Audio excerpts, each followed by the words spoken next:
John walked slowly and thoughtfully up and down the living room, just a few feet from where his wife Ruth was sitting in a chair with a book in her hands. Ruth felt the confusion in his soul. This was evidenced both by his nervous pacing back and forth and by the heavy sighs that accompanied her husband's steps. She was afraid of the upcoming conversation and the impact it might have on their lives. So Ruth continued to sit in her place, waiting and fearful, sneaking glances at her husband, and only pretending to be enthusiastically reading a book. Finally, John, having made up his mind, turned to her, feeling the hammers of fear and danger knocking in his own head, and said questioningly, "Ruth?" She looked up at him and held her breath, raising her eyebrows in a silent question. "Ruth, I need to talk to you, and I hope you can listen to me before you react to what I have to say," he said slowly, as if through force. Oh my God! A panicked thought burned her consciousness. She had been expecting this conversation for more than a month, but only now she realized that she was actually not at all ready to hear it, not ready for her life to change forever. Ruth exhaled heavily, hiding her inner trembling, and simply said, "Okay, John." She closed her book, placed it on her lap, and tightly clutched the volume with both hands. John slowly sat down on the sofa next to his wife, turned as close to her as possible, carefully covered her graceful hand with his large palm, and said, "I haven't been a very good husband to you lately. I've done things I'm not proud of and dishonorable you with your behavior, but I want to change that right now, if only you'll let me." After these words, hope arose in Ruth's mind, mixed with a fair amount of anger and sadness. These were the emotions she had not allowed herself to feel over the last long and difficult month. "Are we talking now about your affair with Gina Laszlo, or about something else?" she asked, with more sarcasm in her tone than she wanted to show. John turned slightly pale, lowered his eyes, and whispered in a trembling voice, "Crap! When? How? How long have you known about this?" "More than a month," she answered evenly. "For the last 21 years you've been putting on your police uniform and walking out that door. And every time I've wondered if this would be the day you didn't come home because some fucked-up asshole would shoot and kill you. And in the last month, seeing your back walking away, I wondered every day if this would be the moment when you walked out the door and never came back because you decided to move on with Gina. And I don't know which was worse. In fact, I was thinking about strangling you with my own hands, so the second scenario was probably even worse in my mind than the first. Oh, Ruth, would you believe it if I told you how sorry I am? I stopped all this yesterday. We were going to meet this afternoon, but I called her and told her it was over between us and I wouldn't see her again, and I swear I was serious. I promise you that I will never, never, never again, I won't do anything like that. Please, can you forgive me? I know that I have a lot of work to do to fully regain your trust, and I am ready to do whatever you want. Damn, I don't even want to say this, even if it means giving up on you and not contesting your divorce terms. It's up to you. Tell me what you think. Do you want me dead? Just tell me, and I'll eat my revolver." Ruth thought for a moment, looking at her lost husband, and then said rather coldly, "What do I want? I want you to die. But please do it somewhere where I won't have to clean up after you. You know, blood is so hard to get out of a good carpet." John's eyes widened. "Are you kidding me?" Ruth looked at him with a raised eyebrow and said, "Here you see, you should not make ridiculous proposals to an offended woman. Otherwise, someone may find themselves in a situation where they have to keep promises that they may not want to keep. No, dumbass, I don't want you to kill yourself, but I'm leaving open the I could kill you myself option with these very hands." Ruth showed her husband her well-groomed hands with a blood-red manicure and meaningfully moved her fingers in front of his nose. Then she turned her right hand over and thoughtfully began to study the back of her hand. "However, I really see diamonds in my near future," she said with a very transparent hint, looking at her offending husband. A wry grin appeared on John's face with a clear hint of relief. Damn, she's amazing. Even in the worst situations, she can find something to relieve tension and make a joke about it. I just love this woman. As these thoughts flashed through his head, John gradually relaxed, but the feeling of guilt for the complete betrayal rolled over him with ever-increasing force. How could he do this to her, the love of his life, his closest and dearest partner? Ruth suddenly became very serious, and her voice sounded low and harsh. "John, these past few weeks I've been crying and depressed because of you, hating you, hurting because of you, grieving for us and myself, but still, I love you. You're an asshole, John. How could you what to do with me? With us, with me?" She was crying. No, now she was sobbing, and her small fists beat him on the chest. John pulled her to him, hugged her tightly, and held her as she continued to sob. His own eyes filled with tears, his body shaking from the strength of his own emotions. He gently rocked her and repeated over and over again, "I'm so sorry, so sorry, I'm sorry." She continued to sob, shuddering and trembling, and periodically hit him with clenched fists, saying, "You broke your vows, broke your promise." Minutes passed by as they sobbed together, holding each other tightly for mutual support for perhaps the first time in months. But at this moment, they were together. Together they will find a way to get through this and move on hand in hand. They continued to sway, cling to each other, and shed tears for what seemed like hours, occasionally receiving weakening blows and blows to their ribs and chests from small, angry fists. The road back to them as before, it turned out to be long and rocky. Outbursts of anger, accusations, and name-calling were commonplace for Ruth along this thorny path. Ruth's contrite, remorseful apologies and attentive attention to every whim became the basis of John's daily existence. After their significant conversation, they had never had sex in the same bed.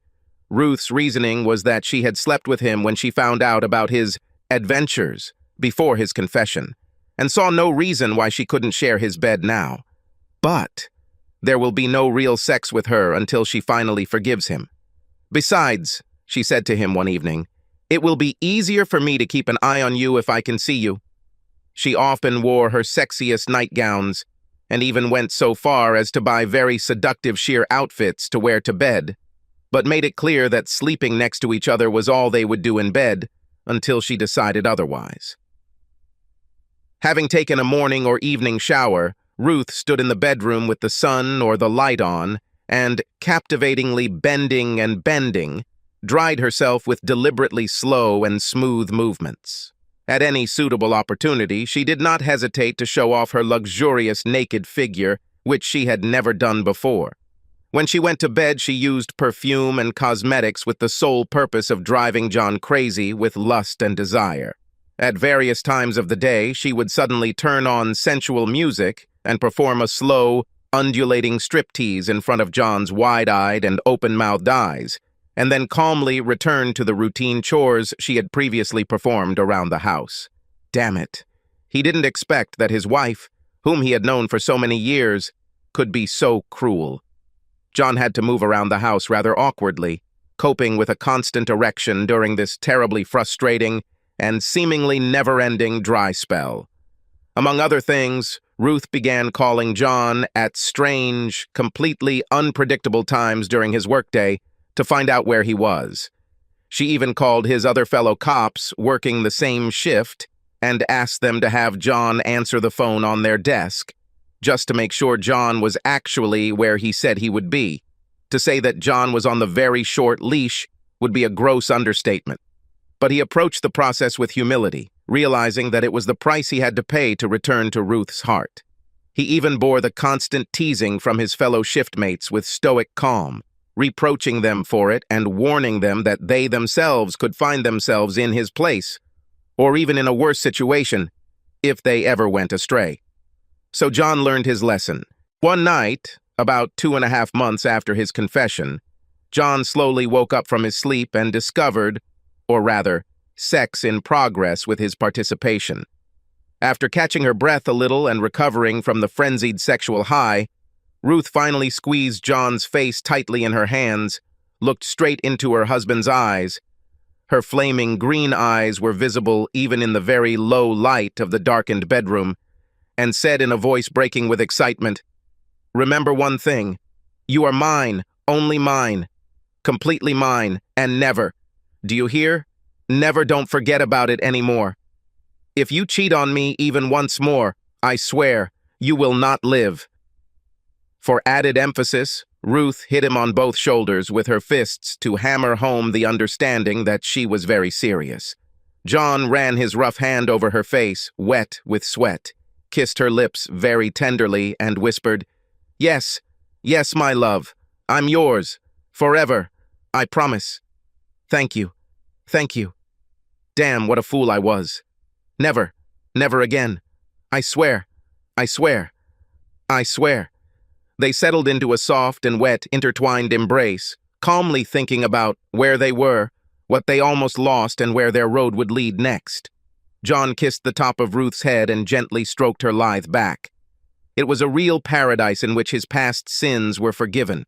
Within himself, he thanked all that was sacred to him for this blessed moment and for the new future for both of them that it foreshadowed.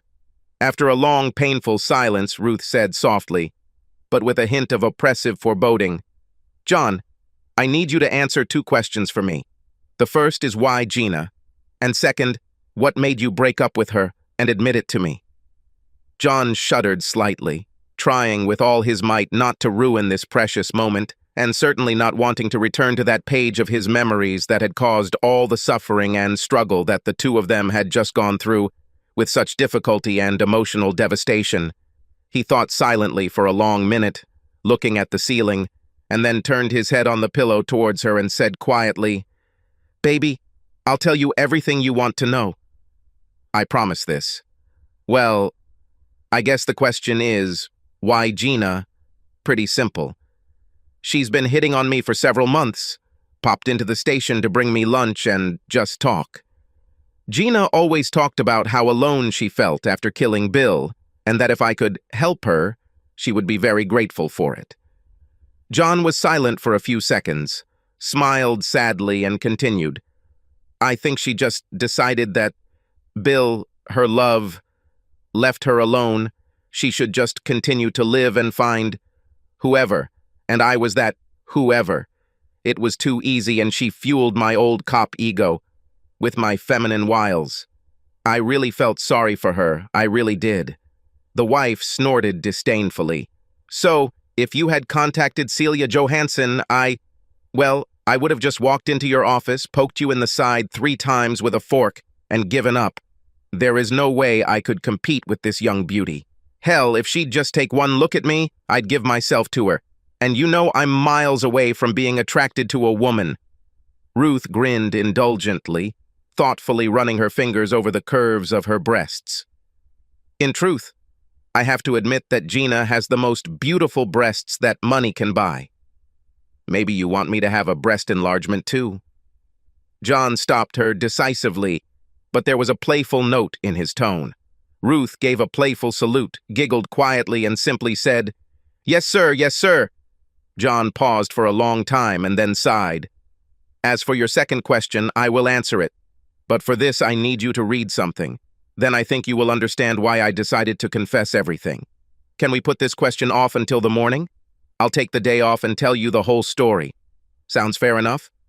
"Not a damn thing. Are you going to take a day off for this? Well, then it must be really important. Otherwise, you may be out of luck for a very long time again." There was a slight chuckle in her voice, which let him know that the old Ruth had returned, and they had a real chance that everything would work out. He whispered a silent prayer of thanks again in his mind, kissed the top of his wife's head, and they fell asleep, still clutching each other in their arms, as if afraid that one of them might suddenly disappear. When the sun rose, John and Ruth still lay entwined in a tender embrace. John woke up first and looked at this naked angel, peacefully snoring near. Ruth's body was facing him, spread out, almost covering the left side of his body.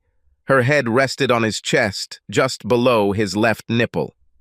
Ruth's brown hair spread across his chest, and her left arm cupped his lower rib cage.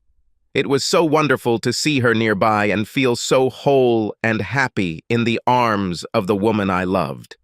John lightly touched the top of Ruth's head with his lips, so that she didn't even move.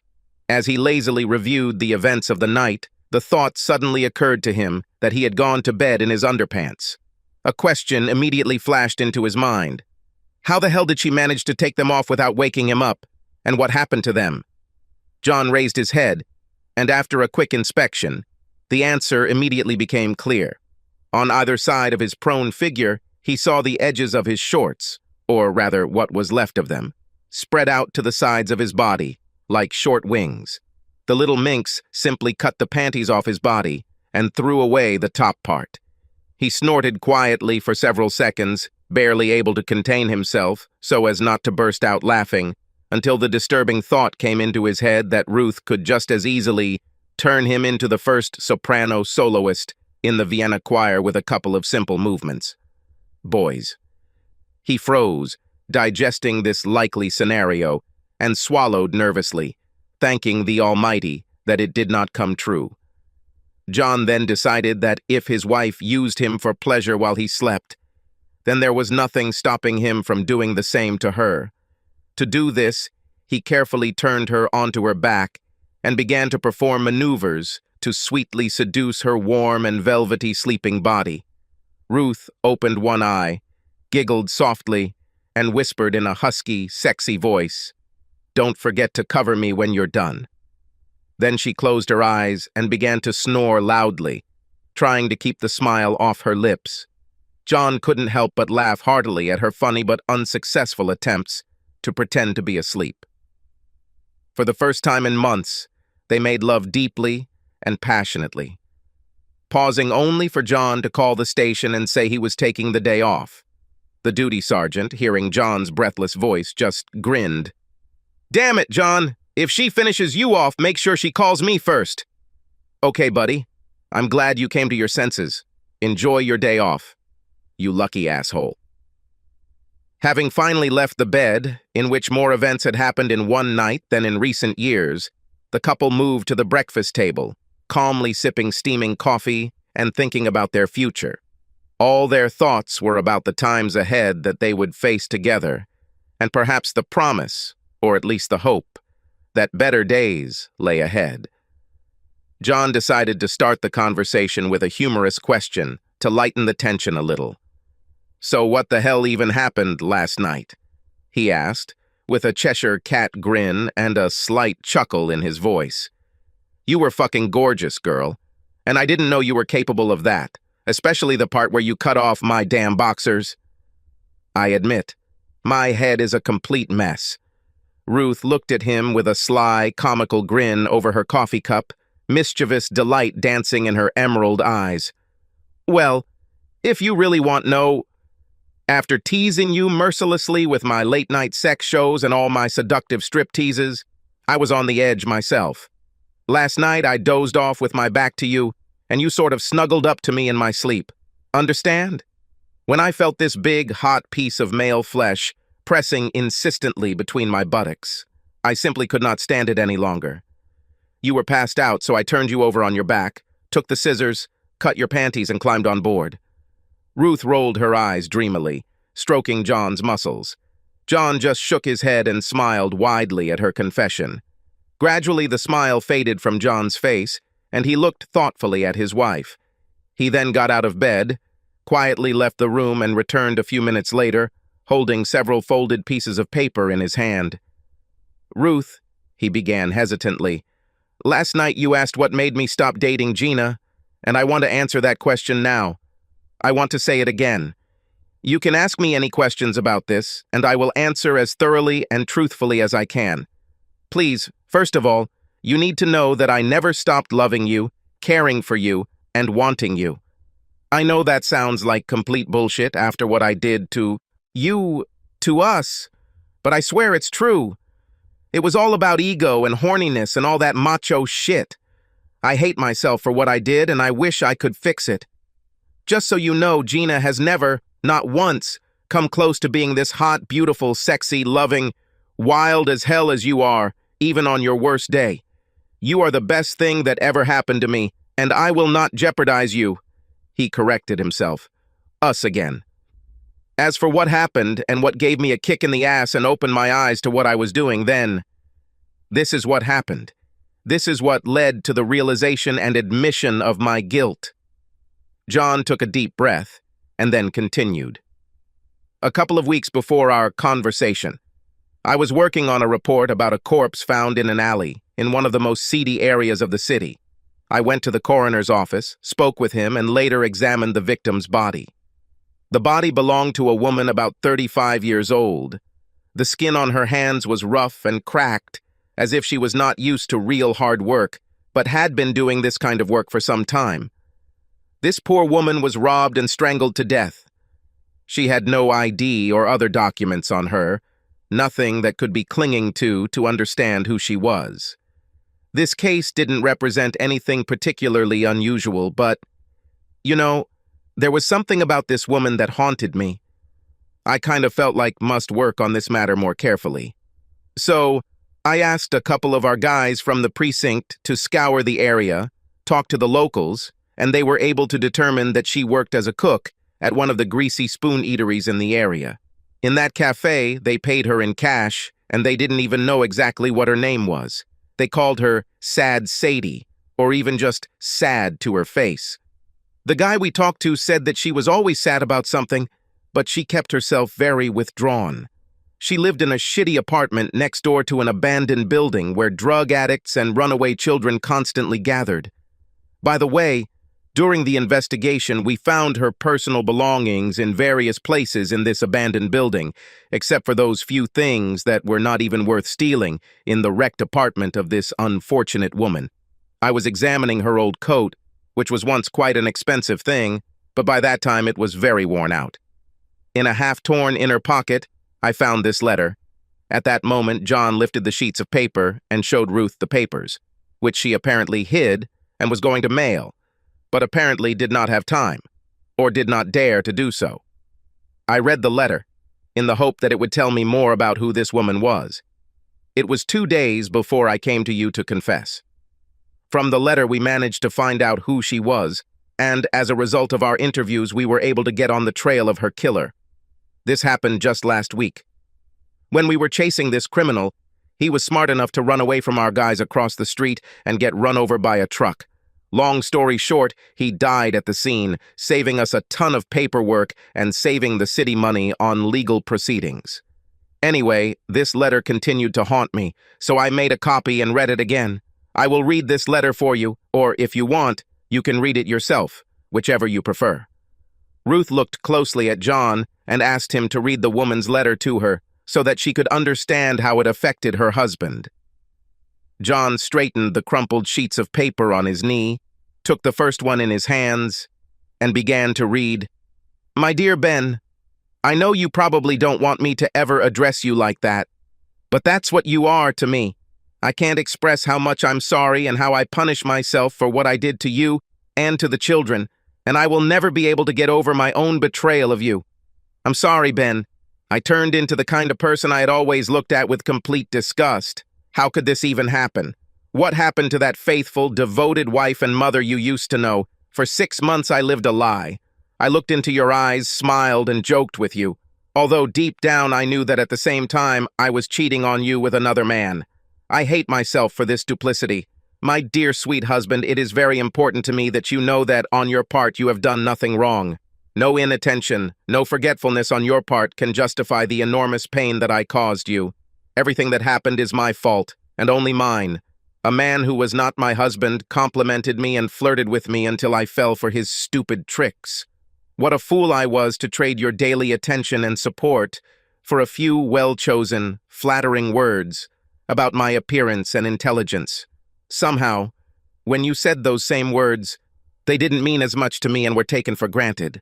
Now I am afraid that I will never hear your voice or the wonderful sounds of our children's laughter again. I couldn't look into your eyes, seeing only resentment and disgust in them, so I just decided to disappear and give you the opportunity to move on with your life and perhaps find a new love. Someone who will love you the way you should be loved. You definitely deserve it, and I want it for you with all my heart. I know that you can get a divorce, citing marital abandonment on the part of your wife as the reason. If you decide to go this route, we won't have to share anything, and you can continue to raise our children the way you always have. You are a good father, and I am sure you will always do what is best for them. It is very difficult for me to write further, but I will try to be honest. First of all, to myself. I still remember with horror the day you found out about Phil and me. When Phil's wife came to me that day and told me she had something for me, I just didn't know how to react. When she opened her huge purse, as if taking something out of it, and then hit me with it, I was taken by surprise. I fell from the blow, and when she stood over me, screaming and calling me names, at that moment the realization of what I had really done finally came to me. But then, everything went really badly. The worst thing was when you rushed to my aid. At that moment, without thinking, you rushed to help and protect me from Janine, with that worried expression on your face that you sometimes have. And then she showed you those dirty pictures of Phil and I together. Just a minute later, I watched in transfixed horror as the expression of care and love on your face gave way to surprise, resentment, and finally, complete contempt. When you helped me up from the floor, I thought that everything would be fine and we could... But when you led me to the door, pushed me over the threshold and locked it behind me, I realized that this was the end. I deserved it, but it still took me by surprise. When you threw my clothes and other things onto the lawn, screaming at me from the pain I brought, I knew I couldn't look you in the eyes anymore and I didn't deserve anything from you. So I only took what I could carry and left. Please, if you can, if you find it in yourself to do so, don't hate me. And when the kids ask about me, please, could you let them have good memories of me? That's all I ask of you. I'm working now, but I won't say the name I use because I don't want you to find me if you decide to do so. Someday in the future, maybe when I become stronger, I will allow you to contact me, if, of course, you want it. I'll probably let my sister be my go-between when I'm ready to face you. But until then, a lot needs to happen. I will always love you, Ben, and I only hope that one day you can find it in your big heart to forgive me. I don't know how to end this letter, so I'll just say goodbye. P.S. Know that I love you and our children more than you can imagine. Mary. John finished reading and looked sadly at Ruth. When I read this letter, I looked inside myself and, looking back, I talked to myself. I had to admit the heinousness of what I did in secret and imagine how much it would hurt you if you ever found out. I realized that I had to put an end to this and fix the situation as much as possible under the circumstances. Ruth moved closer and touched John's hand. I probably owe a lot to that poor woman, and I hope she is now at peace and somehow knows that her sad story has helped others learn from her mistakes. John, what will happen to Mary and her family? He just smiled sadly. I personally took the original letter and Mary's things to Ben and told him this story 2 weeks ago. He was devastated. It looks like he was trying to find her to get their family life back on track. The poor guy never got the chance to tell Mary that he had forgiven her and wanted her back in his life. John looked at Ruth sadly, and then turned his head and looked out the window, and there was bitterness in his voice. Now Ben's children will never see their mother again, and their father will bear the burden of grief and guilt for throwing her out of the house, and there is no way to reverse the chain of events. Ruth squeezed John's hand sympathetically. It must have been very difficult for you to tell Ben about his wife. John nodded slowly. I took this task as a kind of atonement, so to speak, my personal repentance. He had to learn everything about Mary, and their story gave me the strength to face my own sins, so I had to be the one to meet and talk to Ben.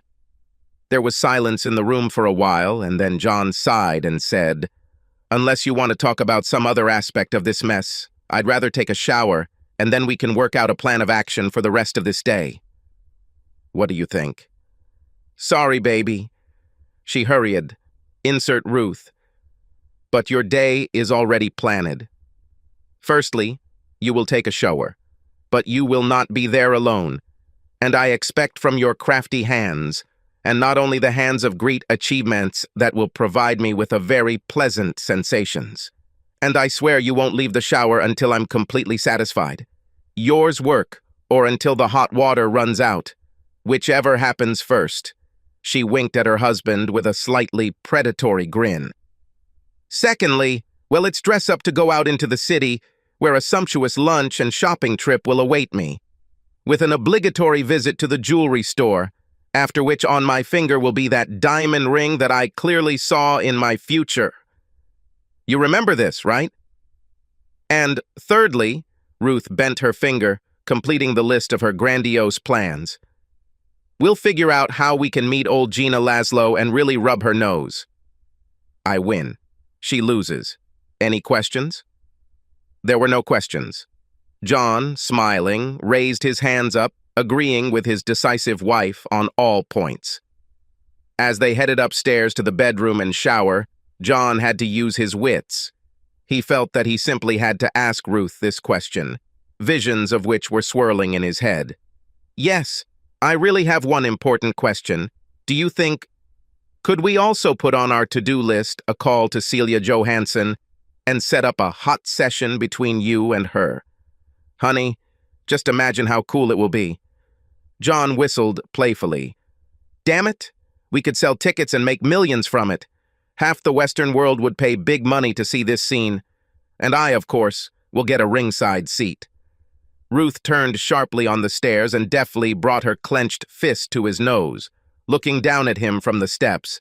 Her brows furrowed and her eyes flashed with mock indignation, and she growled, "Celia and I have hot, loving, and very personal relationships, and I will not allow them desecrated your low-lying need for sexual and financial satisfaction. All clear?" Then she leaned even lower, close to his ear, and purred passionately. "You can only imagine this picture, lover." John immediately snapped to attention and readily barked, "Yes, ma'am," and then said hoarsely, "Let's quickly take a shower while this picture is vividly scrolling through my little sick brain." He playfully squealed Ruth on the ass and demanded, "Hurry up your ass, because I clearly see a very long and pleasant shower session in your near future." Subscribe to our channel so that your second chaff doesn't cheat on you, and go ahead and listen to the next story, because this story is nothing compared to the next one. If you're under 18, don't even think about listening to the next one.